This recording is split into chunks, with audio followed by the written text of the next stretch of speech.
Então a ida para o seminário, ela não pode, principalmente se relacionada ao desejo pelo ministério, que isso a gente pode conversar depois, né? Que às vezes teologia nem sempre pode ser para o ministério, mas deixa para mais adiante. Ela não pode ser um projeto pessoal somente. Não. Não pode. Eu vejo como uma sinergia. Tem que ser um projeto da igreja. Sim.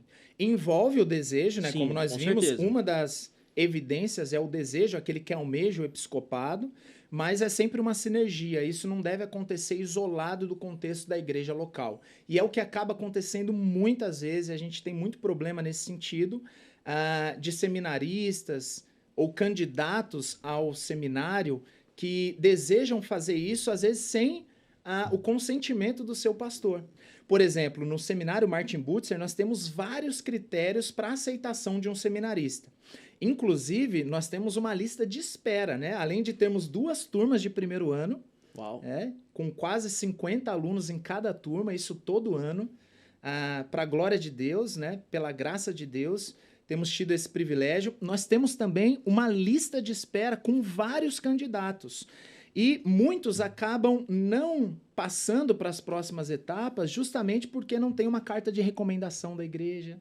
Porque Olha desejam ingressar no seminário, mas sem o consentimento da igreja local. E como nós falamos, né, é uma sinergia. Depende, sim, da vontade, o desejo, mas tudo isso dentro do contexto da igreja local, com a aprovação da igreja, porque é a igreja quem testifica o seu chamado e não você mesmo. Por isso, o meu conselho é para que você sempre responda a essas perguntas. Você possui qualificações morais para o ministério pastoral? Você já parou para pensar sobre isso? Como está a sua vida diante de Deus? Quais são as suas motivações ao ingressar no seminário? Você conhece a natureza e a exigência do ministério pastoral e por isso você deseja ser um pastor, ou você deseja simplesmente seguir uma carreira ou ganhar proeminência? Será que você possui ou tem aperfeiçoado as suas exigências e qualificações técnicas do ministério pastoral? Você tem ensinado pessoas, aconselhado pessoas, você tem acompanhado o seu pastor? Ou você está esperando ir para o seminário para começar a estudar mais a Bíblia. Exatamente, Vini. Esse é o ponto. E abrindo um parênteses aqui, eu costumo brincar que muito seminarista queima a largada. Né? Uhum. E esse queimar a largada é o seguinte: muitos entram no seminário já achando que se tornaram pastores. Eita. Ou achando que já podem criticar o pastor, criticar a igreja. E eles fazem o caminho inverso. Por que o caminho inverso? Porque a postura deveria ser totalmente outra. Um coração disposto a ser ensinado, um coração ensinável, caminhar junto com o pastor, se colocar à disposição do pastor. Pastor, conte comigo, posso acompanhar o senhor nas visitas, nos aconselhamentos. Eu costumo brincar o seguinte: muitas pessoas acabam desejando ter autoridade na igreja, mas não estão nem um pouco sujeitos a estarem debaixo de autoridade. Quando a gente fala sobre ministério pastoral, seminário, saiba de uma coisa: você precisa honrar os seus pastores. Sim. Respeitar, se submeter às autoridades, não só o seu pastor, mas o presbitério, o governo local, o contexto da sua igreja local, se submeta a isso.